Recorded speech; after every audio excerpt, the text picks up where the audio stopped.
Le Zoom Echo. Axel de Tarlet, les salariés des fast-foods sont en grève aux États-Unis. Ils veulent des hausses de salaire et ils ont le soutien, un soutien qui n'est pas négligeable puisque c'est celui de Barack Obama, carrément. Oui, les salariés des fast-foods américains demandent à être payés 15 $ de l'heure contre 9 $ aujourd'hui, c'est-à-dire un peu moins de 7 €.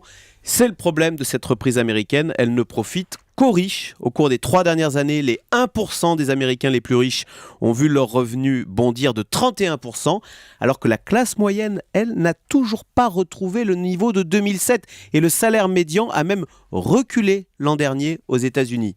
Salaire médian, il y a autant de personnes qui gagnent plus que de personnes qui gagnent moins. C'est ça baisse. Voilà. Pourquoi la classe moyenne ne profite-t-elle pas de la reprise américaine, Axel ? Eh bien, on va dire que c'est le problème de la mondialisation, c'est-à-dire que partout, les gens peu ou moyennement qualifiés sont mis en compétition avec des salariés indiens, chinois ou philippins, alors que les talents, comme on dit, les Zlatan Ibrahimovic, eux, sont recherchés mondialement et leur salaire flambe. Mais regardez, à New York, par exemple, 1% de la population maintenant capte 40% des revenus. Alors les gens, bien sûr, ne supportent plus ces écarts et c'est pourquoi, pour la première fois depuis 20 ans, eh bien, les New-Yorkais ont élu un maire démocrate, Bill de Blasio, dont le seul programme est de réduire les inégalités. Vous l'avez dit, Barack Obama lui-même, au sujet de ces grèves dans les fast-foods, déclare « Les inégalités de revenus sont le défi de notre époque ». Et même les républicains, qui d'ordinaire sont pour le laisser faire, eh bien même eux commencent et s'en soucient sérieusement. Alors, les politiques peuvent réagir évidemment, mais que peuvent-ils vraiment faire pour réduire ces inégalités ? Alors vous avez raison, c'est pas simple. Plusieurs solutions. D'abord, première solution, à la française,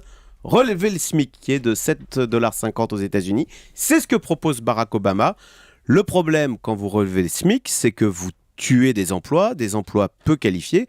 Ça veut dire que des gens sans qualification se retrouvent à la rue. Donc pas très satisfaisant. Voilà, il y a d'autres solutions. La fiscalité, les impôts, mieux redistribués, ou encore, c'est ce que souhaitent les libéraux, faire monter en gamme l'économie, investir dans l'éducation, la recherche pour créer des emplois mieux valorisés et mieux payés, et pour que les jobs dans les McDo redeviennent ce qu'ils auraient toujours dû être, des jobs d'étudiants et non pas des jobs pour des chefs de famille avec enfants à charge. Voilà, attention à cette reprise en trompe-l'œil aux États-Unis qui profite à une toute petite minorité de la population et qui met les salariés des fast-foods en grève. Merci Axel de Tarlet.